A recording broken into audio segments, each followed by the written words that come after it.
Hi hello ಸ್ನೇಹಿತರೆ, welcome back to Shubha channel. March 25ನೇ ತಾರೀಕು ಹೋಳಿ ಹುಣ್ಣಿಮೆ ಇದೆ ಸ್ನೇಹಿತರೆ. ಈ ಹುಣ್ಣಿಮೆ ದಿನ ನಾವು ಈ ಪವರ್ಫುಲ್ ರೆಮಿಡಿನ ಮಾಡ್ಕೊಳ್ಳೋದ್ರಿಂದ ಎಂತಹ ಸಮಸ್ಯೆ ಇದ್ರೂ ನಿಮಗೆ 11 ದಿನದಲ್ಲಿ ಪರಿಹಾರ ಆಗುತ್ತೆ. ಅದರಲ್ಲೂ ನಿಮಗೆ ಈ ಒಂದು ವೀಳ್ಯದೆಲೆ ತಂತ್ರ ಮಾಡೋದ್ರಿಂದ ನಮ್ಮ ಎಲ್ಲ ಸಮಸ್ಯೆಗಳಿಗೂ ಮುಕ್ತಿ ಸಿಗುತ್ತೆ ಅಂತಲೇ ಹೇಳ್ಬೋದು. ಎಷ್ಟು ದಿನ ಮಾಡಬೇಕು ಈ ತಂತ್ರ ಅನ್ನೋದಾದರೆ, ಒಂದು ದಿನ ನೀವು ಈ ತಂತ್ರ ಮಾಡಿದ್ರೆ 100% ನಿಮಗೆ 11ನೇ ದಿನದಲ್ಲಿ ನಿಮಗೆ ರಿಸಲ್ಟ್ ಅನ್ನೋದು ಸಿಗುತ್ತೆ ಸ್ನೇಹಿತರೆ. ಹಾಗಾಗಿ ಈ ತಂತ್ರವನ್ನು ಮಿಸ್ ಮಾಡ್ಕೊಬೇಡಿ, ಎಲ್ಲರೂ ಮಾಡ್ಕೊಳ್ಳಿ. ವೀಳ್ಯದೆಲೆ ಅಂದರೆ ನಮಗೆ ಯಾವುದೇ ಒಂದು ಕೆಲಸಕ್ಕೂ, ಅಂದರೆ ಶುಭ ಸಮಾರಂಭಗಳಿಗೆ ವೀಳ್ಯದೆಲೆ ಇಲ್ಲ ಅಂದರೆ ಆಗೋದೇ ಇಲ್ಲ. ಯಾವುದೇ ಒಂದು ನಾವು ತಂತ್ರಶಾಸ್ತ್ರಕ್ಕೂ ಹಾಗೆಯೇ ನಾವು ಶುಭ ಸಮಾರಂಭಕ್ಕೂ ಕೂಡ ನಾವು ವೀಳ್ಯದೆಲೆಯನ್ನು ಯೂಸ್ ಮಾಡ್ತೀರಿ. ಏನೇ ಒಂದು ಕಷ್ಟ ಬಗೆಹರಿಬೇಕು ಅಂದರೆ ಹೇಳ್ತೀರಿ ನೋಡಿ, ಮಂಗಳವಾರ ತೊಗೊಂಡೋಗಿ ಆಂಜನೇಯ ಸ್ವಾಮಿಗೆ ವೀಳ್ಯದೆಲೆ ಹಾರವನ್ನು ಹಾಕ್ಸೋದ್ರಿಂದ ನಮ್ಮ ಕಷ್ಟಗಳೆಲ್ಲ ಬಗೆಹರಿಯುತ್ತೆ ಅಂತ.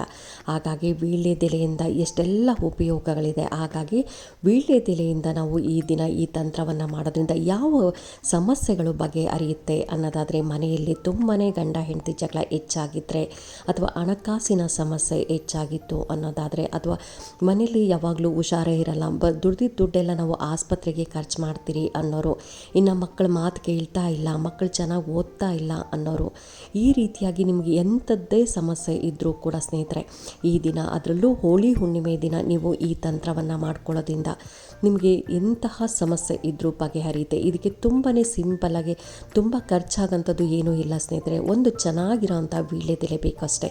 ಅದು ಎಲ್ಲೂ ಹೋಲಾಗಿರಬಾರ್ದು ಮತ್ತು ಹರಿದಿರಬಾರ್ದು ಅಂಥ ಒಂದು ವೀಳ್ಯದೆಲೆ ಬೇಕಾಗುತ್ತೆ. ಅದ್ರ ಜೊತೆ ಗಂಧ ಬೇಕಾಗುತ್ತೆ. ನಾನು ಇಲ್ಲಿ ತೋರಿಸ್ತಾ ಇದ್ದೀನಲ್ಲ ಸ್ನೇಹಿತರೆ, ಈ ಥರದ ಒಂದು ಗಂಧದ ಡಬ್ಬಿ ಇದ್ದರೆ ಸಾಕು. ಮತ್ತು ಅರಿಶಿನ ಕುಂಕುಮ ಹಾಗೆಯೇ ಗಂಧವನ್ನು ನಾನು ಕಲಸಿಟ್ಕೊಂಡಿದ್ದೀನಿ. ಮತ್ತು ಹಾಗೆಯೇ ಇಲ್ಲಿ ನಾನು ತೋರಿಸ್ತಾ ಇರೋದು ತುಳಸಿ ಕಡ್ಡಿ, ಅಕ್ಷತೆ, ಒಂದು ದಾರ ಇದ್ದರೆ ಸಾಕು. ಇಷ್ಟಿದ್ರೆ ನಾವು ಈ ತಂತ್ರವನ್ನು ಮಾಡ್ಕೊಬೋದು. ಹೇಗೆ ಮಾಡ್ಕೊಳ್ಳೋದು ಅಂತ ತೋರಿಸ್ತಾ ಇದ್ದೀನಿ ನೋಡಿ. ಮೊದಲು ನೀವು ಚೆನ್ನಾಗಿರುವಂಥ ಎಲೆಯನ್ನು ತೊಗೊಬೇಕಾಗತ್ತೆ. ಎಲ್ಲೂ ಹರಿದಿರಬಾರ್ದು, ಹೋಲಾಗಿರಬಾರ್ದು. ಇಂಥ ಎಲೆನ ತೊಗೊಂಡು ನೀವು ಇದನ್ನು ಉಲ್ಟಾ ತಿರುಗಿಸಿ ಪೂರ್ತಿಯಾಗಿ ಗಂಧವನ್ನು ಹಚ್ಚಬೇಕಾಗತ್ತೆ. ಅಕಸ್ಮಾತ್ ನಿಮ್ಮ ಮನೇಲಿ ಗಂಧ ಇರಲಿಲ್ಲ ಅಂದರೆ ಅರಿಶಿನ ಕೂಡ ಹಚ್ಬೋದು ಸ್ನೇಹಿತರೆ. ಗಂಧನೇ ಹಚ್ಚಬೇಕು ಅಂತ ಏನಿಲ್ಲ, ಗಂಧ ಇದ್ದರೆ ಹಚ್ಚಿ, ಇಲ್ಲ ಅಂದರೆ ಪೂರ್ತಿಯಾಗಿ ನೀವು ಅರಿಶಿನ ಕೂಡ ಹಚ್ಬೋದು. ಮೇಲೆ ಬರೆಯೋದಕ್ಕೆ ನಾನಿಲ್ಲಿ ತುಳಸಿ ಕಡ್ಡಿ ಯೂಸ್ ಮಾಡ್ತಾ ಇದ್ದೀನಿ. ನಿಮ್ಗೆ ಅಕಸ್ಮಾತ್ ತುಳಸಿ ಕಡ್ಡಿ ಇಲ್ಲ ಅಂತಂದರೆ ದಾಳಂಬ್ರಿ ಕಡ್ಡಿ ಕೂಡ ಯೂಸ್ ಮಾಡ್ಬೋದು. ಇವೆರಡರಲ್ಲಿ, ಅಂದರೆ ತುಳಸಿ ಕಡ್ಡಿ ಅಥವಾ ದಾಳಂಬ್ರಿ ಕಡ್ಡಿ, ಎರಡರಲ್ಲಿ ನಿಮ್ಗೆ ಯಾವುದಾಗುತ್ತೋ ಅದನ್ನು ತೊಗೊಂಡು ಇದರ ಮೇಲೆ ಬರಿಬೇಕಾಗತ್ತೆ ಸ್ನೇಹಿತರೆ. ಈ ರೀತಿಯಾಗಿ ನೋಡಿ, ಈಗ ಪೂರ್ತಿಯಾಗಿ ಈಗ ಗಂಧ ಹಚ್ಚಿದ್ದಾಗಿದೆ.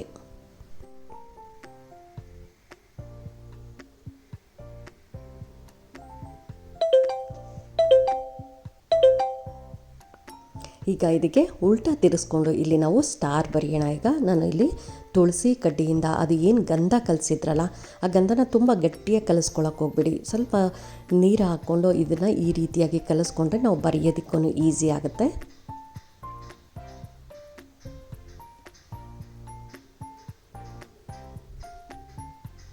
ಈಗ ಮಧ್ಯದಲ್ಲಿ ಸ್ಟ್ರೀಮ್ ಅಂತ ಬರೀತೀನಿ. ಅದು ನಿಮಗೆ ಗೊತ್ತಾಯ್ತೋ ಇಲ್ಲವೋ, ಅದು ಕಾಣ್ತಾ ಇಲ್ಲ ಅಂತ ನಾನಿಲ್ಲಿ ತೋರಿಸ್ತಾ ಇದ್ದೀನಿ ನೋಡಿ. ಸ್ಟ್ರೀಮ್ ಅಂತ ಬರೆದಿರೋದು, ಆ ಅಕ್ಷರ ಸ್ಟ್ರೀಮ್ ಅಂತ ಅಲ್ಲಿ ಕಾಣ್ತಾ ಇದ್ದಿಲ್ಲ. ಇದೇ ಅಕ್ಷರವನ್ನು ನಾನು ಸ್ಟಾರ್ ಒಳಗಡೆ ಬರೆದಿರೋದು.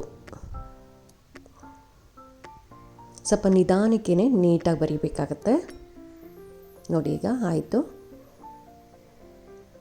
ಇದ್ರ ಮಧ್ಯದಲ್ಲಿ ಈಗ ಸ್ಟ್ರೀಮ್ ಅಂತ ಬರೀತಾ ಇದ್ದೀನಿ.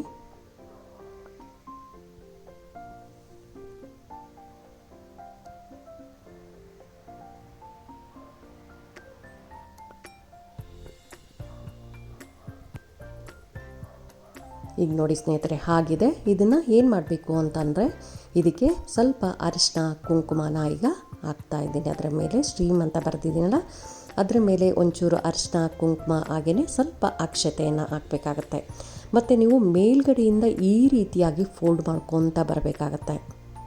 ನಾನಿಲ್ಲಿ ತೋರಿಸ್ತಾ ಇದ್ದೀನಲ್ಲ, ಈ ರೀತಿಯಾಗಿ ನೀವು ಫೋಲ್ಡ್ ಮಾಡಬೇಕಾಗತ್ತೆ. ಪೂರ್ತಿಯಾಗಿ ಈ ರೀತಿಯಾಗಿ ಫೋಲ್ಡ್ ಮಾಡಬೇಕು. ಅದನ್ನು ನಾನಿಲ್ಲಿ ಸಪ್ಪೆ ದಾರ ತೊಗೊಂಡಿದ್ದೀನಲ್ಲ, ದಾರಕ್ಕೂ ಕೂಡ ಸ್ವಲ್ಪ ಗಂಧನ ನಾನು ಇಲ್ಲಿ ದಾರಕ್ಕೆಲ್ಲ ನಾನು ಗಂಧ ಹಚ್ಕೊಂಡು ಅದನ್ನು ಈಗ ಅದಕ್ಕೆ ಕಟ್ಕೊತೀನಿ. ಸ್ವಲ್ಪ ದಾರ ಇದ್ದರೆ ಸಾಕು, ತುಂಬ ಜಾಸ್ತಿ ಬೇಕು ಅಂತ ಏನಿಲ್ಲ.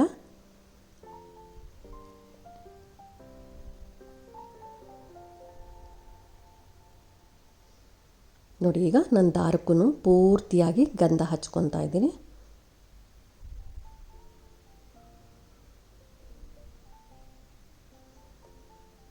ಈ ರೀತಿಯಾಗಿ ನೀವು ಅದಕ್ಕೆ ಕಟ್ಕೊಬೇಕಾಗತ್ತೆ. ಕಟ್ಕೊಂಡು ಇದನ್ನು ದೇವ್ರ ಮನೇಲೆ ನೀವು ಕೂತ್ಕೊಂಡು ಇಷ್ಟು ಕೆಲಸನೂ ಮಾಡಬೇಕಾಗತ್ತೆ ಸ್ನೇಹಿತರೆ.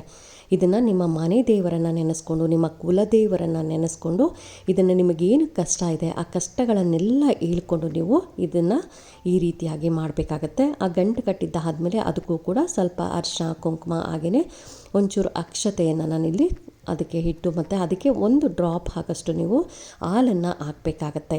ಈ ರೀತಿಯ ರಿಂಗ್ ಫಿಂಗರು ಮತ್ತು ಹಾಗೆಯೇ ಹೆಬ್ಬೆರಳಿನಿಂದ ಹಿಡ್ಕೊಬೇಕಾಗತ್ತೆ ಸ್ನೇಹಿತರೆ. ಈ ರೀತಿ ಹಿಡ್ಕೊಂಡು ನೀವು ನಿಮ್ಮ ಮನೆ ದೇವರನ್ನು, ಕುಲ ದೇವರನ್ನು ನೀವು ಬೇಡ್ಕೊಬೇಕಾಗತ್ತೆ. ಮೊದಲು ನಾವು ಏನೇ ಪೂಜೆ ಮಾಡಿದ್ರು ಮೊದಲು ನಮಗೆ ಕಾಪಾಡೋದು ನಮ್ಮ ಮನೆ ದೇವರು.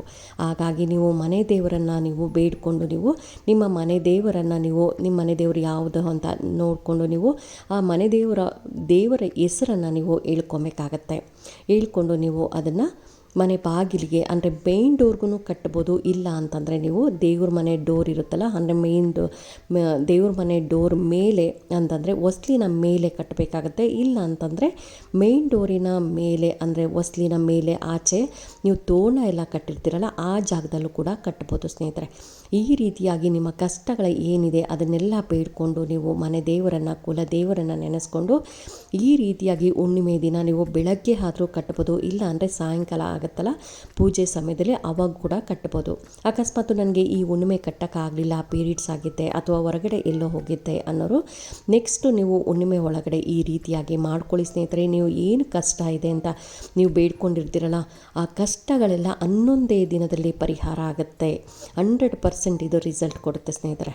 11 ದಿನ ಆದಮೇಲೆ ಈ ಎಲೆನ ತೆಗಿಬೋದಾ ಅಂತ ಹೇಳೋದಾದರೆ ನೀವು ಬೇಕಂದರೆ ತೆಗಿಬೋದು ಸ್ನೇಹಿತರೆ. ಬೇಡ ಇಲ್ಲ ಅಂತಂದರೆ ಹಾಗೇನೂ ಇರ್ಬೋದು. ಇದು ಏನೂ ಆಗಲ್ಲ.